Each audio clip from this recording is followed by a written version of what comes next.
Hello students, कैसे हो आप सब। उम्मीद कर रहा हूँ आप मस्ती में होंगे, अच्छे होंगे, स्वस्थ होंगे। स्टूडेंट्स, इस छोटे से प्यारे से काफ़ी इंपॉर्टेंट वीडियो में देखिए ना, हम लोग 3 टॉपिक पढ़ेंगे छोटा छोटा। लुईस सिंबल क्या है, फिर हम लोग समझेंगे सरल अणुओं का लुईस संरचना कैसे लिखा जाता है, और फिर उसके बाद समझेंगे फॉर्मल आवेश क्या है और कैसे किसी एटम का फॉर्मल आवेश निकाला जाता है। तो स्टूडेंट्स तैयार हो जाइए और आइए शुरुआत करते हैं। सबसे पहले देखिए लुईस प्रतीक क्या है। आइए शुरुआत करते हैं हम लोग यहां से लुईस सिंबल से। तो देखिए दोस्त, लुईस सिंबल के बारे में हम आपको बता दें, एकदम सिंपल सा बात कि कोई भी जो एटम होता है उस एटम का जो सबसे आखिर में, सबसे लास्ट में इलेक्ट्रॉन होता है उसे वैलेंस इलेक्ट्रॉन कहते हैं। और जो वैलेंस इलेक्ट्रॉन होता है ना, उसी का तो इंपॉर्टेंस है, उसी का तो महत्व है। या यूं कह लीजिए कि वही तो वैलेंस इलेक्ट्रॉन है जो रासायनिक बंधन में भाग लेता है, तो खोज पूछ उसी की होती है। तो इसका मतलब तो ये निकल के आता है कि किसी एक एटम में बहुत सारे इलेक्ट्रॉन है। उदाहरण के तौर पे क्लोरीन एटम लीजिए, और क्लोरीन में 17 इलेक्ट्रॉन है, लेकिन भाई साहब जो आखिर के जो 7 इलेक्ट्रॉन है ना, उनका क्या कहना। माने वही सब कुछ एक तरह से समझ लीजिए, किसी भी रासायनिक अभिक्रिया को समझना हो तो अंतिम जो 7 इलेक्ट्रॉन है उनको कहते हैं वैलेंस इलेक्ट्रॉन। उसी तरह से अगर मैं बात करूं ऑक्सीजन की, तो ऑक्सीजन के एक परमाणु में 8 इलेक्ट्रॉन है, लेकिन अंत में कितने इलेक्ट्रॉन है? 6 इलेक्ट्रॉन है, वो 6 वैलेंस इलेक्ट्रॉन है। उसी प्रकार से अगर मैं बात करूं फास्फोरस में, तो फास्फोरस में कुल मिला के तो है 15 इलेक्ट्रॉन, लेकिन अंत में जो 5 इलेक्ट्रॉन है जिसको संयोजी इलेक्ट्रॉन कहते हैं, जिसको आप वैलेंस इलेक्ट्रॉन कहते हैं, वैलेंसी भी कह सकते हैं, वो इलेक्ट्रॉन बहुत ज़्यादा महत्व रखता है। तो जो वैलेंस इलेक्ट्रॉन है, माने जो अंतिम कक्षा का इलेक्ट्रॉन होता है ना, वो किसी भी रासायनिक अभिक्रिया में पार्टिसिपेट करता है, भाग लेता है, इसलिए उसका इंपॉर्टेंस बढ़ जाता है। तो जो जेन लुईस थे, उन्होंने उस इलेक्ट्रॉन को, माने अंतिम कक्षा के इलेक्ट्रॉन को दिखाने का एक तरीका निकाला। क्या तरीका निकाला?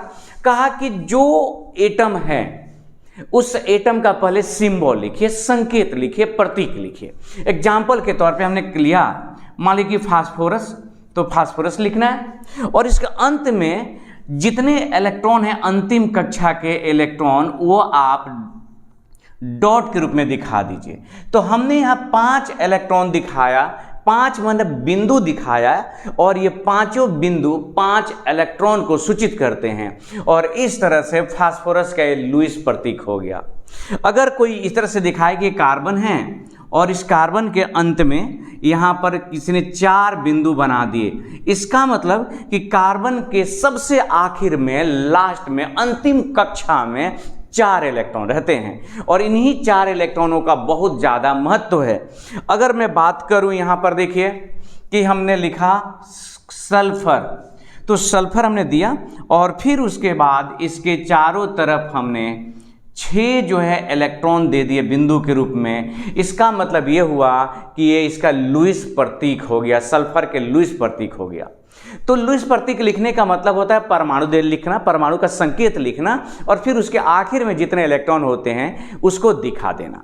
अब यहाँ पर देखना है, मजेदार बात यह है कि लिखा हुआ है H, तो इसका लुईस प्रतीक है, एक हाइड्रोजन दे दिए। लिखा हुआ H-, इसका मतलब दोस्त कि हाइड्रोजन पर कितने इलेक्ट्रॉन हो गए? 2। तो 2 इलेक्ट्रॉन इसके चारों ओर आप दिखा दीजिए, जहां भी इच्छा हो दिखा दीजिए। मान लीजिए यहां दिखाया हमने, एक यहां दिखाया, और ध्यान रखना चूंकि एक माइनस का चिन्ह है, तो यहां पर माइनस का चिन्ह दिखा देंगे। अब जरा देखिए, ऑक्सीजन है, और ऑक्सीजन पे 2 माइनस है। तो पहले तो ऑक्सीजन है, ऑक्सीजन के अंतिम कक्षा में कितने इलेक्ट्रॉन हैं? तो ऑक्सीजन में 6 इलेक्ट्रॉन है, तो 2 हो गया, 2 4 हो गया, 2 6 हो गया, और 2 इलेक्ट्रॉन माइनस में है। इसका क्या मतलब हुआ? 2 इलेक्ट्रॉन बाहर से आए हुए हैं, घुसे हुए हैं ऑक्सीजन के अंतिम कक्षा में। अरे भाई, तो उनको तो दिखाना पड़ेगा ना आपको। तो यहां पर भी आपने क्या किया, उन दोनों इलेक्ट्रॉन को दिया। तक कुल मिलाकर के वो माइनस माइनस का आप अगर लुईस प्रतीक लिखना है, तो ऑक्सीजन के चारों तरफ उसके घेरे में कितने इलेक्ट्रॉन दिखाने? 8 इलेक्ट्रॉन दिखाने हैं। और हाँ, चूंकि ये 2 इलेक्ट्रॉन बाहर के हैं, तो 2 माइनस का चिन्ह दिखा दीजिए। उसी तरह से अगर मैं बात करूं कि अल्युमिनियम है और ये 3 प्लस है, तो भाई साहब इसका क्या मतलब हुआ कि एल्युमिनियम का जो अंतिम कक्षा था वहां से 3 इलेक्ट्रॉन निकल गए। तो अब बताओ कि एल्युमिनियम के अंतिम कक्षा में 3 इलेक्ट्रॉन ही था और वो तीनों के तीनों निकल गए, तो इलेक्ट्रॉन क्या बचे? घंटा, एक भी नहीं बचा।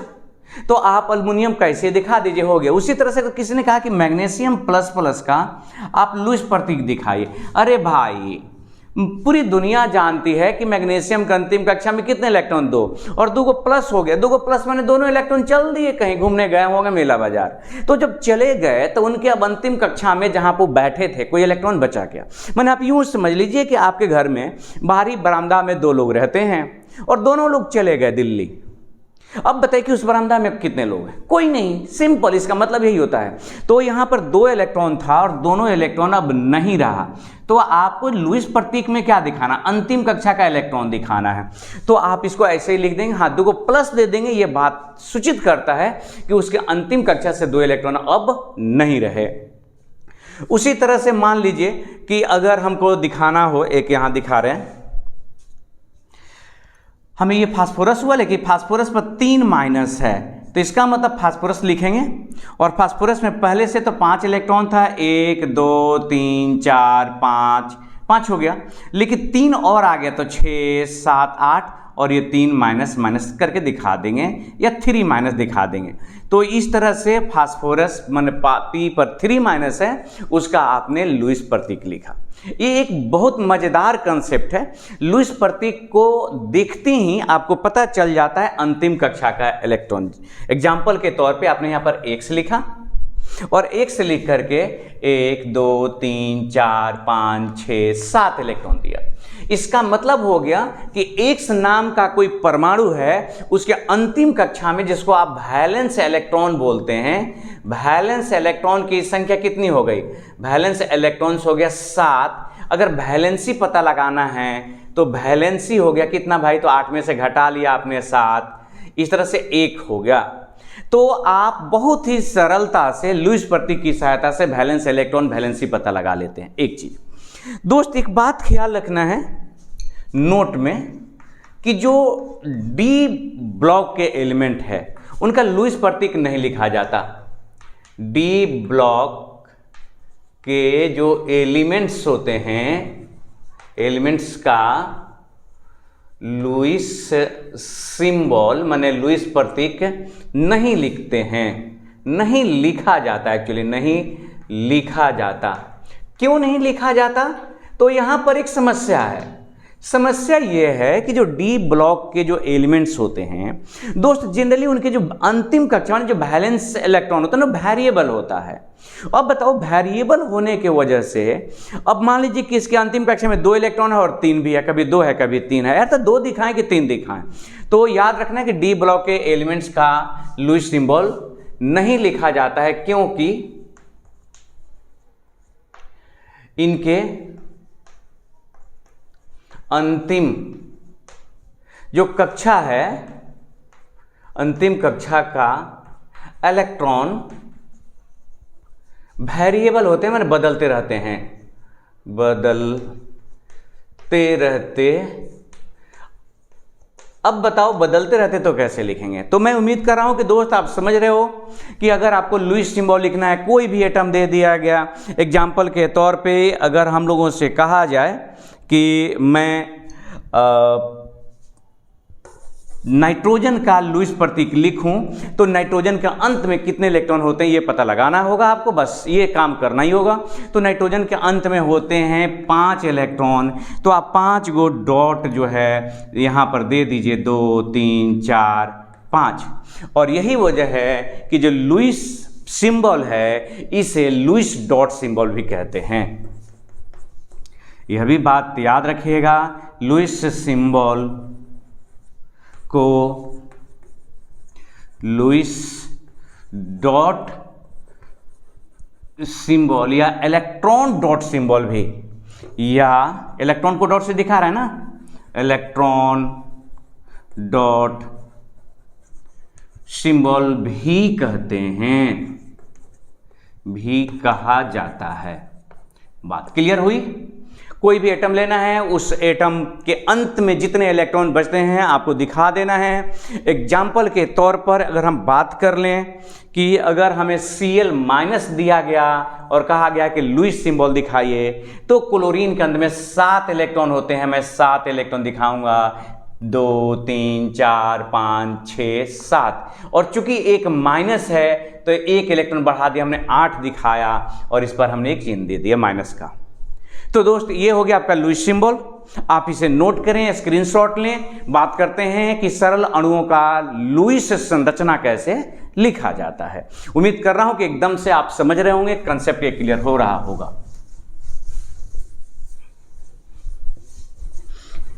तो देखिए दोस्त, लुईस प्रतीक से हम लोग आ गए अब लुईस संरचना पर। देखिए बहुत सिंपल है, मैं एकदम सिंपल तरीके से आपको सिखा रहा हूं कि लुईस संरचना कैसे लिखना है। सबसे पहले तो जानिए कि लुईस संरचना लिखने के लिए किताबों में बहुत सारा मोटा मोटा सब रूल बना हुआ, उस रूल की कोई जरूरत नहीं, एकदम कोई जरूरत नहीं है। जैसे मैं कह रहा हूं आप वैसे आगे बढ़िए, कोई समस्या नहीं है। देखिए, जिस मोलिक्यूल का, जिस अणु का आपको लुईस प्रतीक लिखना है, आपको यह पता लगाना होगा कि उसमें जितने एटम हैं, कोई भी अणु एटम से बना होगा, उस एटम के अंतिम में जितने इलेक्ट्रॉन होते हैं, जिसको वैलेंस इलेक्ट्रॉन कहते हैं, उसको जोड़ लेना है। एग्जाम्पल के तौर पर प्लस समझिए, आइए एग्जाम्पल से ही इस टॉपिक को भी समझेंगे हम लोग। टॉपिक हो गया मेरा अब Lewis structure of simple molecule, simple molecules. एकदम से साधारण साधारण अणु लेंगे और उसका लुईस प्रतीक लिखेंगे। तो देखिए क्या करना है। मान लीजिए, कल्पना करिए कि हमें CO3 माइनस माइनस का लुईस प्रतीक लिखने के लिए कहा गया कि भाई चलो CO3 माइनस माइनस है, उसका आप लुईस प्रतीक लिखिए। तो देखिए, सबसे पहले इस अणु के टोटल, T माने टोटल, V माने वैलेंस इलेक्ट्रॉन, याद रखिए टोटल वैलेंस इलेक्ट्रॉन निकालेंगे। तो कार्बन के लास्ट में कितने इलेक्ट्रॉन है? 4 है ना भाई, पूरी दुनिया जानती है, आपको भी पता है। अब बताओ ऑक्सीजन के अंदर में कितने इलेक्ट्रॉन होते हैं दोस्त? 6। ऑक्सीजन के आखिर में, सबसे लास्ट में, अगर ऑक्सीजन नाम का एक घर है तो सबसे अंत में कई इलेक्ट्रॉन्स होता है? सब अंत में बरामदा में चल करके लास्ट वाले रूम में 6। तो हमने यहाँ पर लिखा 6, लेकिन चूंकि ऐसा 3 ऑक्सीजन है तो एक ऑक्सीजन में ना 6 है, तो 3 में कितना हो जाएगा? 36, 18 इलेक्ट्रॉन, और साथ ही साथ 2 बाहर से आया हुआ, तो उसकी भी तो व्यवस्था करनी होगी ना। अगर आपके घर में 2 लोग 4 लोग बाहर से आए हुए हैं, तो आज रात जब आपके यहाँ ठहरे हैं तो उनकी व्यवस्था तो आप ही को करनी होगी ना, क्योंकि आपके ही फैमिली के हिस्सा है, आज तो कम से कम हिस्सा है। तो इस तरह से 18 2 20 4 24 हो गया। अब क्या करना है जरा ध्यान से देखिए, इसमें से पता लगाना है केंद्रीय परमाणु। केंद्रीय परमाणु माने वह परमाणु जो अणु के केंद्र में रहे। अब अणु के केंद्र में कौन रहे, ये एक समस्या है। तो एक बहुत छोटी सी बात, बहुत देखते ही पता चल जाएगा। कोई भी अणु लीजिए, उसमें जिस परमाणु की संख्या कम है वो केंद्रीय परमाणु। जैसे हमने PCl5 लिया तो PCl5 में P केंद्रीय, SF6 लिया तो ये हो गया आपका। मान लीजिए CH4 लिया तो C केंद्रीय परमाणु हो गया, NH3 लिया तो N केंद्रीय परमाणु हो गया। माने जिस परमाणु की संख्या अणु में कम होती है वही होता है केंद्रीय परमाणु, वही केंद्र में रहता है और उसी से सभी परमाणु और जुड़े होते हैं। माने आप समझ लिए कि अगर इस परमाणु को एक घर समझा जाए तो घर के सबसे बड़े बुजुर्ग हैं ये फास्फोरस, इसी से ये 5 क्लोरीन जुड़े होंगे। SF6 नाम का अगर एक घर हो तो उस घर के जो सबसे बुजुर्ग जो दादाजी हैं वो सल्फर हैं, और उसी सल्फर से जुड़े होंगे 6 के 6 फ्लोरीन, और CH4 में C से। तो सबसे पहला काम होगा टोटल वैलेंस इलेक्ट्रॉन निकालना, वो आपने निकाल दिया। अब बस कहानी इतना ही है, यहां से शुरू हो जाती है। अब करना क्या, जरा ध्यान से देखिएगा स्टूडेंट्स, समझने की कोशिश करिएगा। यहां पर केंद्रीय परमाणु को अपने बीच में रख देना है, और जो भी परमाणु रहेगा उसके साथ में उनको सिंगल बॉन्ड से आप दे दीजिए। सबसे पहला काम सिंगल बॉन्ड दीजिए और ऐसा कर दीजिए। अब हर परमाणु का अष्टक पूरा कराइए, मतलब प्रत्येक परमाणु को 8-8 इलेक्ट्रॉन दीजिए। तो आइए जरा शुरुआत करते हैं। देखिए इस कार्बन को जरा सोचिए कि 1 2 3, एक बंधन का मतलब होता है 2 इलेक्ट्रॉन, फिर से मैं रिपीट करूं क्या इसको, एक बंधन मतलब कितने इलेक्ट्रॉन, 2 इलेक्ट्रॉन। तो ये कार्बन कितने बंधनों से जुड़ा है, 3 बंधन से जुड़ने का सीधा सा मतलब है इसके पास इलेक्ट्रॉन कितने हो चुके हैं, तो इसके पास इलेक्ट्रॉन हो चुके हैं 6, तो 6 और 2 8, ऐसे पूरा कराना है। इस ऑक्सीजन को जरा देखिए, एक बंधन से भी जुड़ा हुआ है, तो एक बंधन माने 2 इलेक्ट्रॉन, तो 2 और 2 4 इलेक्ट्रॉन हुआ, 6 हुआ और 2 8 हुआ। इसको उसी तरह से 2 को एक से जुड़ा है ना, तो 2 इलेक्ट्रॉन है, तो 4 6 और 8। उसी प्रकार से यहां देखिए एक बंधन है माने 2 इलेक्ट्रॉन है इसके पास ऑलरेडी, तो 2 2 4 2 6 2 8। अब देखेंगे कि क्या हमको 24 इलेक्ट्रॉन दिया गया था, क्या हमने उस 24 इलेक्ट्रॉन को ही बांटा हुआ है कि उससे ज्यादा और कम बांट दिया। तो कम होने की तो संभावना नहीं रहेगी, बंटवारे में ज्यादा जरूर दिया जाएगा। तो भाई साहब आपको 24 इलेक्ट्रॉन दिया गया, बबुआ आप उससे ज्यादा इलेक्ट्रॉन बांटेंगे तो घटा होगा ना, ये तो गड़बड़ हो गया कहीं ना कहीं। तो काउंट करके एक बार देखेंगे, तो देखेंगे 2 2 4 2 6 2 8, कहां से गिना देखिए, 2 इलेक्ट्रॉन 2 4 2 6 और एक बंधन माने 8 हो गया, 8 8 2 10 2 12 2 14 2 16 हो गया, 16 2 18 हो गया, 2 20 हो गया, 2 22 हो गया, 2 24 और 2 26। हमने इलेक्ट्रॉन बांट दिए 26, मतलब हमसे गलती हो गया है। अब उसको सुधार करना है, तो करना क्या है कि जिन 2 परमाणुओं के बीच में बॉन्ड है उनमें से कहीं से 2 इलेक्ट्रॉन एक साइड से और दूसरे साइड से मिटा दीजिए और वहां पर दे दीजिए डबल बॉन्ड, और इस तरह से ये हो गया। आप गिन के देख सकते हैं 26 इलेक्ट्रॉन है। आप कहेंगे क्या सर, क्या मैं यहां और यहां से मिटा दूं 2 इलेक्ट्रॉन? तो मैं आपसे यही कहूंगा कि भाई ये बताओ, इस ऑक्सीजन और इस ऑक्सीजन के बीच में कोई रिलेशन है? या तो जहां रिलेशन ही नहीं है वो रिलेशन तोड़ोगे कहां? रिलेशन तोड़ने, जोड़ने और मजबूत करने की बात, कमजोर करने मजबूत करने की बात तो तब आती है जब पहले से ऑलरेडी रिलेशन है। अब जहां है ही नहीं, आप कहेंगे हम रिश्ता तोड़े, अरे रिश्ते ही नहीं तो तोड़ोगे क्या खाक, या मजबूत क्या खाक करोगे? तो यहां और इनके बीच में था तो ऐसा किया गया। एक और एग्जांपल देखिए ना, आपको एकदम समझ में आ जाएगा, एकदम से समझ में आ जाएगा, बहुत ही मजेदार है, इसमें कहीं से भी कुछ नहीं है। हमने क्या किया कि कार्बन मोनोऑक्साइड लिया और मैं चाहता हूं कि इसका हम लोग निकालें लुईस स्ट्रक्चर। तो देखो भाई, टोटल वैलेंस इलेक्ट्रॉन पता करना होगा, टोटल वैलेंस इलेक्ट्रॉन, कार्बन में 4, ऑक्सीजन में 6, सब मिलाकर के इलेक्ट्रॉन हो गया 10। यहां पर कोई केंद्रीय परमाणु नहीं है, 2 ही है, एक कार्बन है, तो ऑक्सीजन सिंगल बॉन्ड दीजिए, सिंगल बॉन्ड से दे दीजिए। खेल तो अब इसके बाद शुरू होगा ना। देखिए इनका 8 को पूरा कराइए, तो एक बंधन माने 2 इलेक्ट्रॉन, तो 2 2 4 2 6 और 2 8, इनको भी 8 को पूरा कराइए, तो 2 हो गया, 2 4 हुआ और 2 6 और एक बंधन है 8। अब जरा गिन के देखिए तो क्या इलेक्ट्रॉन 10 हुआ कि ज़्यादा हो गया? आप करिए यार 10 को बहुत हो गया। देखिए 2 2 4 2 6 2 8, इसको भी गिनना बंधन को, 8 2 10 2 12 2 14, तो 2 इलेक्ट्रॉन इधर से हमने हटाया, 2 इधर से हटाया, एक डबल बॉन्ड दिया। अब गिनेंगे क्या, अब 10 को हुआ? तो नहीं, अभी भी ज़्यादा है, गिने 2 2 4 2 6 2 8, दोनों इलेक्ट्रॉन गिने, 2 10 2 12। तो क्या करेंगे, फिर 2 को हटाएंगे, यहाँ से हटा दिया हमने 2 को, और हटाने के बाद हमने एक और दिया।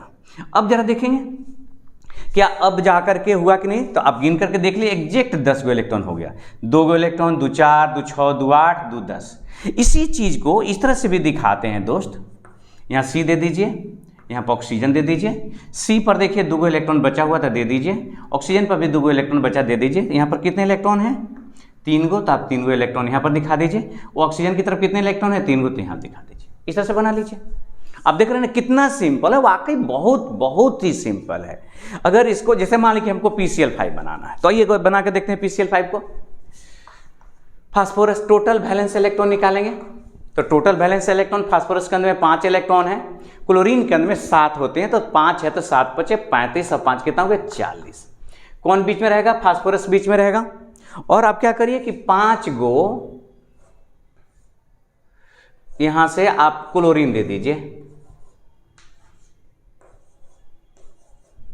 और प्रत्येक क्लोरीन का पहले देखिए यहां पर ध्यान रखना है कि फास्फोरस जो है, ये आप देख रहे हैं कि ये जो अणु है 1 2 3 4 5 का मतलब होता है 10 इलेक्ट्रॉन, तो उसने अष्टक रूल का पालन नहीं किया हुआ है।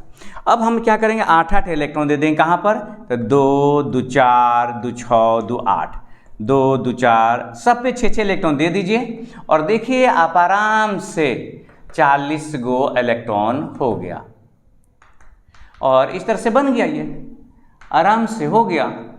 मैंने समझ ली, कुछ भी एक्स्ट्रा करने की जरूरत नहीं है, कहीं एक्स्ट्रा एफर्ट लगाने की जरूरत नहीं है। सिंपल सा जो लॉजिक है उसका आपको पालन करना है। मान लीजिए कि मुझे दिखाना है, एकदम सिंपल मॉलिक्यूल लेते हैं N2 के बीच में कि ये कैसे बना है N2। तो जरा देखिए,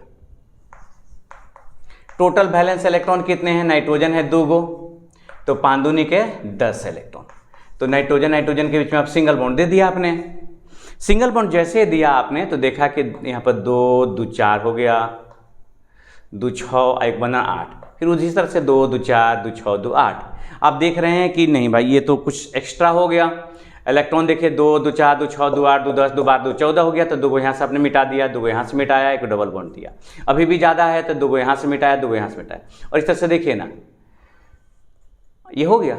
2 इलेक्ट्रॉन इधर बच गया, 2 यहाँ बच गया। अगर आपको O2 का दिखाना होता कि O2 में है कि नहीं, तो टोटल वैलेंस इलेक्ट्रॉन पता करते कितना है भाई, तो 6 दूनी के 12 गो इलेक्ट्रॉन है।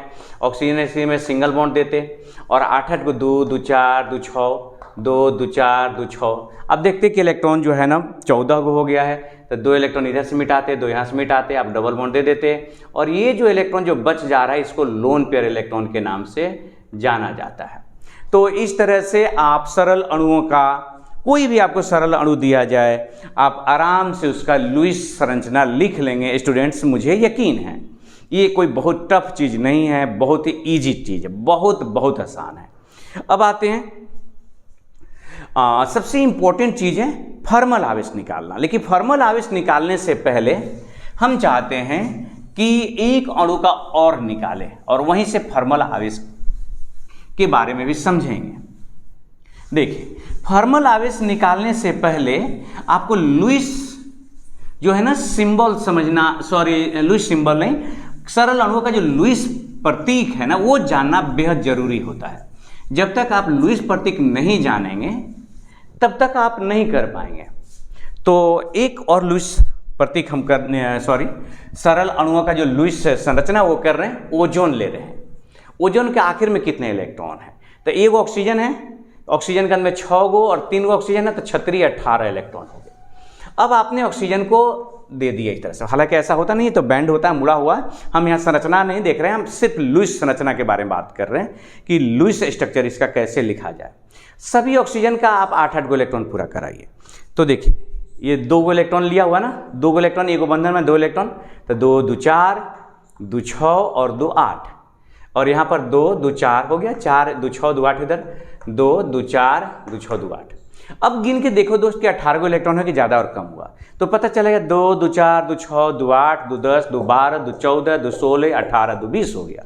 तो हमने क्या किया कि एक जगह से 2 इलेक्ट्रॉन हटाया यहाँ से, तो यहाँ से नहीं हटा सकते क्योंकि इनके बीच में कोई बंधन नहीं है, तो हमने यहाँ से हटा लिया और यहाँ पर दे दिया डबल बॉन्ड। इस तरह से आप देख रहे हैं कि यहाँ एक ऑक्सीजन और एक इसमें डबल बॉन्ड हो गया और इधर क्या हो गया, सिंगल बॉन्ड हो गया। तो इस तरह से आप ओजोन का लुईस जो स्ट्रक्चर है वो लिखा आपने। अब आते हैं थर्मल चार्ज। देखो भाई, थर्मल चार्ज क्या है? किसी अणु पर आवेश हो, धन आवेश हो, ऋण आवेश हो, जो भी हो, तो आवेश किसी पूरे अणु का होता है, किसी एक परमाणु का नहीं होता। लेकिन आप चाहते हैं कि नहीं, ये पता लगा जाए कि एक परमाणु का आवेश क्या है। तो किसी एक परमाणु पे आवेश क्या है अणु के अंदर में, वो जानने के लिए आपको थर्मल आवेश निकालना होता है। माने थर्मल आवेश एक कंसेप्ट है, उस कंसेप्ट से ये पता चलता है कि कोई अगर एक परमाणु पे आवेश अगर आपको चिन्हित करना होता, जैसे मान लीजिए कि ये यहीं से शुरुआत करेंगे, इसका परमाणु 1 2 3 हमने नाम दिया। हमको पता लगाना है कि परमाणु 2 पर कोई आवेश है कि नहीं, है तो कितना है, 1 पे आवेश है कि नहीं, अगर है तो कितना है, 3 पे आवेश है कि नहीं, अगर है तो क्या है। तो अगर किसी एक पर, वैसे ओवरऑल तो ओजोन पे कोई आवेश दिखाई नहीं दे रहा, तो किसी एक परमाणु पर अगर आवेश चिन्हित करना हो तो उसके लिए थर्मल आवेश की जरूरत होती है। तो देखिए, थर्मल आवेश एक फार्मूला है, सिंपल सा समझ लीजिए। ये होता है Fc, माने थर्मल आवेश बराबर हो जाता है जिस परमाणु का निकालना होता है उसका वैलेंस इलेक्ट्रॉन, फ्री जब स्टेट में होते हैं मुक्त अवस्था में तो उसके वैलेंस इलेक्ट्रॉन, माइनस कर देते हैं वो जितना बंधन लोन पेयर इलेक्ट्रॉन मतलब वो है इलेक्ट्रॉन जो बंधन में भाग नहीं लिया, जो बेकार फालतू बैठा हुआ। जैसे देखें यहाँ पर दो 4 को लोन पेयर है, ऐसे पेयर में कहते हैं 2 है लेकिन कुल 4 इलेक्ट्रॉन है। तो माइनस करते हैं AlP lone pair electrons minus 1/2 Bp माने बॉन्ड पेयर माने जो बंधन में भाग लिया हुआ है बॉन्ड पेयर इलेक्ट्रॉन्स। यही वो फॉर्मूला है जिसकी सहायता से आप निकाल लेते हैं थर्मल चार्ज को। आइए जरा देखते हैं इसका थर्मल चार्ज निकाल के देखा जाए। तो ऐसा करते हैं दोस्त कि तो तीनों ऑक्सीजन ही हैं, तो हम निकालते हैं FC माने thermal charge on atom first, ये फर्स्ट पर निकालना है। तो देखिए ना, ऑक्सीजन है तो ऑक्सीजन के लास्ट में कितने इलेक्ट्रॉन होते हैं? 6। अंतिम कक्षा में 6 इलेक्ट्रॉन यही निकालना, valence electron minus lone pair. तो कितने लोन पेयर है? 1 2 लोन पेयर माने इलेक्ट्रॉन कितना हो गया? 4 माइनस बॉन्ड कितने हैं? तो 2 2 4 है, तो 1/2 × 4 कर देना है। एक बंधन में 2 इलेक्ट्रॉन होते हैं तो 2 बंधन में 4 इलेक्ट्रॉन, तो 2 दूनी कितना हुआ? ये कट गया, 2 दूनी के 4 हो गया। तो ये कितना हुआ देखिए, माइनस प्लस में 6 है, माइनस में 4 है और माइनस में 2 हो गया, इसका मतलब 0। इस पर कोई आवेश नहीं है। थर्मल आवेश की बात करें तो 0 है, मतलब इस पे 0 आवेश है। अब आते हैं जरा देखते हैं अगले पर, FC ऑन एटम 2 दूसरका पर कोई आवेश है कि नहीं। तो देखिए भाई ये भी तो है ऑक्सीजन है तो में तो 6 ही इलेक्ट्रॉन होंगे ना, उसमें तो ज़्यादा कम होने की संभावना नहीं है। हाँ, रही बात लोन पेयर की, तो लोन पेयर इस बार कितने हैं? 2 ही हैं। बॉन्ड कितने हैं? तो 2 को इधर से और 1 को 3 को है ना बंधन, एक बंधन माने 2 इलेक्ट्रॉन, तो 3 दूनी के 6, तो 1/2 × 6 हो गया। आपने यहां पर काट दिया,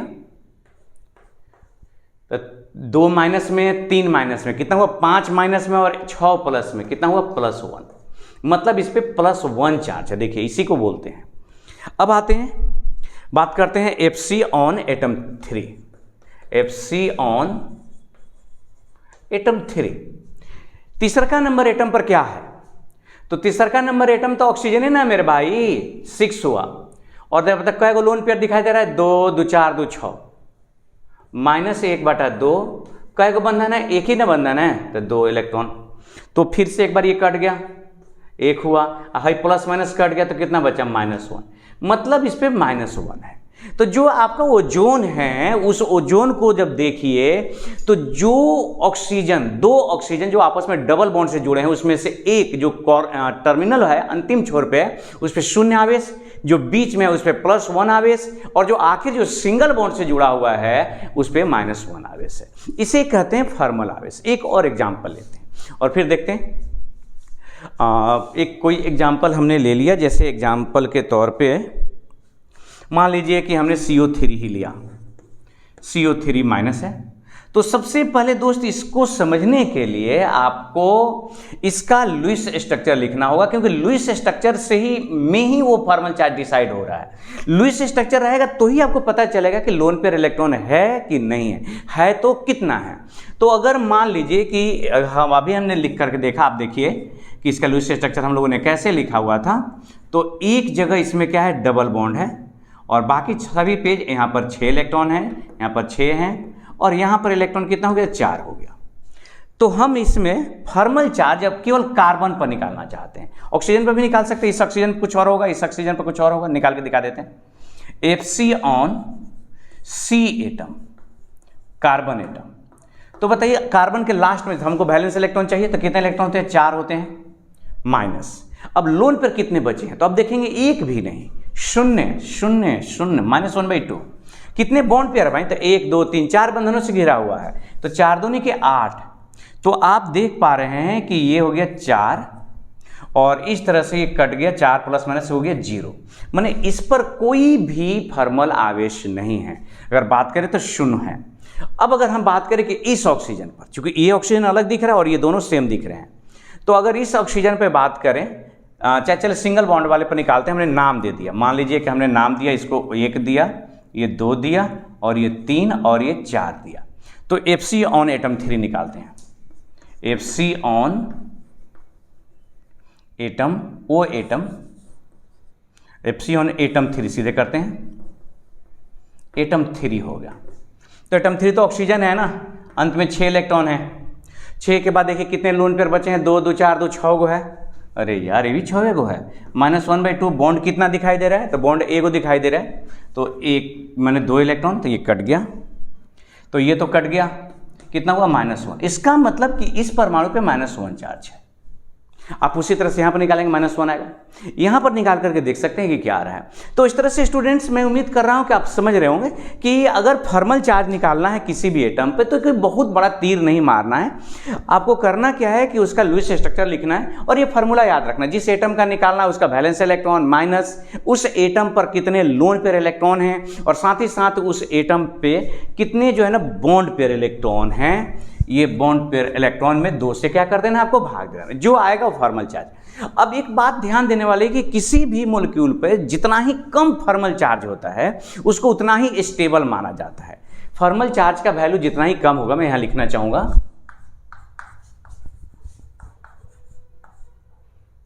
किसी मॉलिक्यूल के जिस लुईस स्ट्रक्चर, जिस लुईस स्ट्रक्चर में जितना ही कम थर्मल चार्ज